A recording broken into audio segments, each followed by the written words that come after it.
तो हेलो दोस्तों, आप सभी का स्वागत है शिवा एजुकेशन यूट्यूब चैनल पे। तो आप लोग यहाँ पे देख ही पा रहे होंगे कि मैं आप लोगों को दिखाना चाह रहा हूँ ये नीट यूजी 2021 के पैटर्न में बदलाव टाइम मैनेजमेंट से मिलेगी सफलता। तो आप लोगों को यहाँ पे देखना है कि आपके जो नीट यूजी के पैटर्न में बदलाव हो चुका है, अब टाइम मैनेजमेंट से मिलेगी सफलता, समझे। तो हम लोग को ये मैसेज पहले ही आ गया था। तो आप लोगों को क्या करना है, अब मैं आप लोगों को बताता हूँ कि आप लोगों को पहले की तरह तैयारी नहीं करना है। अब मैं आप लोगों को यहाँ से पढ़ के बताता हूँ। तो पेपर में जो दिया गया है, जो नेशनल टेस्टिंग एजेंसी एनटीए जो है हमारा, वो नीट यूजी 2021 के लिए अधिसूचना जारी कर दी है।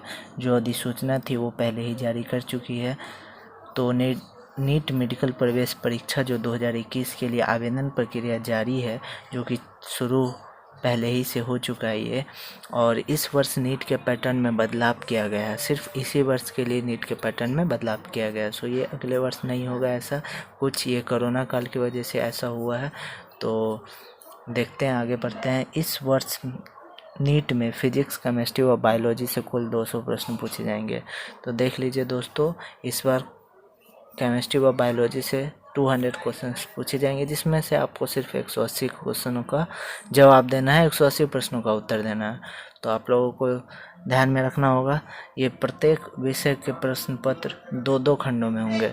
जो फिजिक्स, केमिस्ट्री और बायोलॉजी के जो तीनों के जो सब्जेक्ट है, उस सभी में से आपको ये खंड दो खंडों में बांटे होंगे प्रश्न पत्र। ए में 35 और खंड बी में 15 प्रश्न शामिल होंगे। जो खंड बी होंगे उसमें से सिर्फ आप लोगों को 15 प्रश्नों में से सिर्फ 10 प्रश्नों का उत्तर देना है। ऐसे में स्टूडेंट को 200 में से 180 प्रश्न का हल करना होगा। मैंने पहले ही बता दिया था, जो 180 प्रश्न है वही आपको हल करने होंगे। और अधिकतम अंक पिछले वर्ष की तरह 720, जो हम लोग का जो अंक था वो उसमें थोड़ा भी बदलाव नहीं किया गया, 720 का 720 ही रखा गया है। तो इसमें थोड़ा भी कोई छेड़छाड़ नहीं किया गया है। तो यह कहना है कि मैग्नेट के असिस्टेंट एकेडमिक डायरेक्टर ई पंकज कुमार यादव ने नीट के, ये देखिए आप लोग यहाँ पे देख ही पा रहे होंगे, ये पंकज कुमार यादव है। तो ये नीट के एग्ज़ाम के लिए बता रहे थे, आयोजित काउंसलिंग में स्टूडेंटों के सवालों का जवाब दे रहे थे। उन्होंने स्टूडेंट के सवालों का जवाब देते हुए कहा कि अंक में कोई परिवर्तन नहीं हुआ है, क्योंकि हम लोग का जो इस बार का है उसमें भी अंक का कोई परिवर्तन नहीं हुआ। प्रत्येक सही उत्तर पर 4 अंक मिलेंगे। और देखिए, इसमें आप लोगों को पता ही होगा कि नीट में कट ऑफ मार्क्स होते हैं।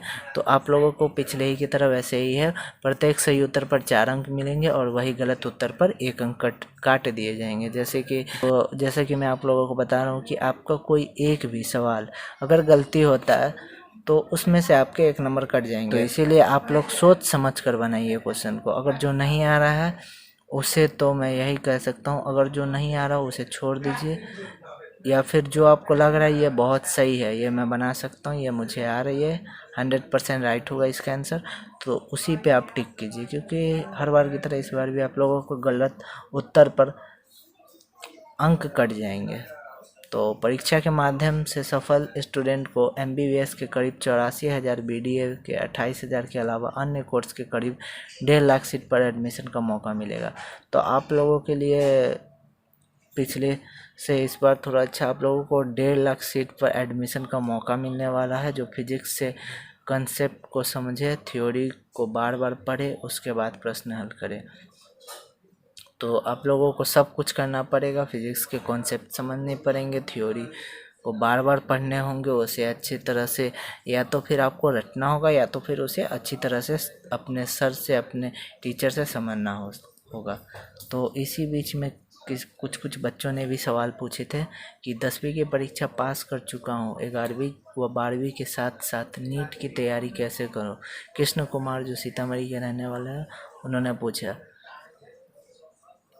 तो इसका जवाब देते हुए उन्होंने बताया कि 10वीं के बाद 11वीं व 12वीं के NCERT बुक जो होता है उसी का अध्ययन करें, उसी बुक को पढ़े आप लोग। नीट का जो क्वेश्चन बैंक निकलता है वो हर साल निकलता है, तो उसी का अध्ययन करें, उसी ही पढ़े तथा किसी नीट स्तर के रेफरेंस पुस्तक को बार बार पढ़े और प्रश्न का अधिक से अधिक हल करें। तो आप लोगों को इसमें खुद ज़्यादा तैयारी करना पड़ेगा, आप लोगों को ज़्यादा समझना होगा, जो भी सवाल होंगे उस लोगों को आपको बनाना होगा, वो आप लोगों को खुद ही इस सवाल के उत्तर देने पड़ेंगे। आप लोगों को बहुत ज़्यादा मेहनत करना पड़ेगा इसी के लिए। तो आप लोगों को तो पता ही होगा जो नीट का एग्ज़ाम में कम मेहनत से कुछ नहीं होता है।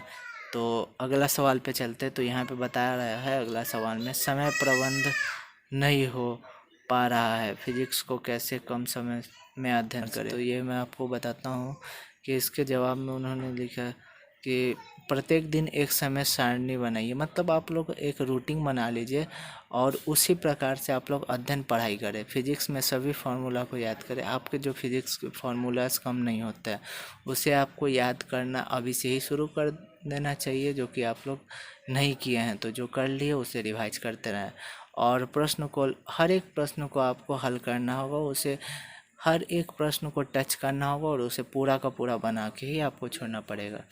जिस अध्ययन पर आपकी अच्छी पकड़ हो उसका अध्ययन करते रहें। जैसे कि आपको फिजिक्स में ज़्यादा मन लगता है या केमिस्ट्री में या ज़्यादा बायो में, तो आपको उनमें से जिसमें भी ज़्यादा पढ़ने में मन लगता है, जिसमें आपकी ज़्यादा रुचि होती है, उसे आप लोग अच्छी तरीके से पढ़ते रहें।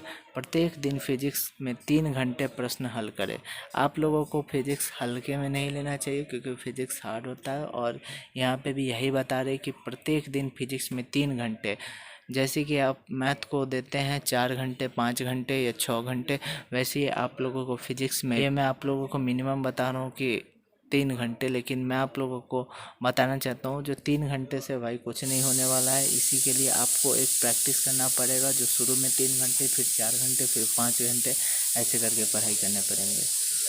तो ठीक है, अगला सवाल पे चलते हैं। नीट में कितने प्रयास मिलते हैं और कितने अंक का होता है। तो मैं आप लोगों को पहले ही बता चुका हूँ कि नीट में 3 प्रयास मिलते हैं और कुल 720 अंक का होता है। इस बार कुल प्रश्न 200 रहेंगे, जिसमें से 180 प्रश्न हल करना होगा। हर प्रश्न में 4 अंक का होगा। तो ये बात तो मैंने आपको पहले ही बता चुका है। तो चलिए इसके साथ आगे बढ़ते हैं। फिजिक्स मुझे कठिन लगता है, केमिस्ट्री और जीव विज्ञान मेरा अच्छा है, फिजिक्स को बेहतर कैसे बनाओ। तो ये सवाल सभी बच्चों के मन में होता है। ये सवाल सभी, तो देखिए भाई, ये सवाल सभी बच्चों के मन में होता है। जो फिजिक्स सबको कठिन लगता है, सबको हार्ड लगता है। तो इसे मतलब कैसे मजबूत करूँ, कैसे इसे अच्छे से समझूँ। तो ये देखिए, ये बताए गए हैं जो फिजिक्स बिल्कुल कठिन नहीं है। आप लोग उसे बना लेते हैं, आप लोग उसे टाल देते हैं, इसी वजह से वो हार्ड हो जाता है। तो आपको शुरू से ही बेसिक कंसेप्ट को पहले समझे। आपके जो बेसिक्स होंगे उसे पहले आपको समझना पड़ेगा, थ्योरी को बार बार पढ़ना पड़ेगा, सभी प्रश्नों को हल करना पड़ेगा।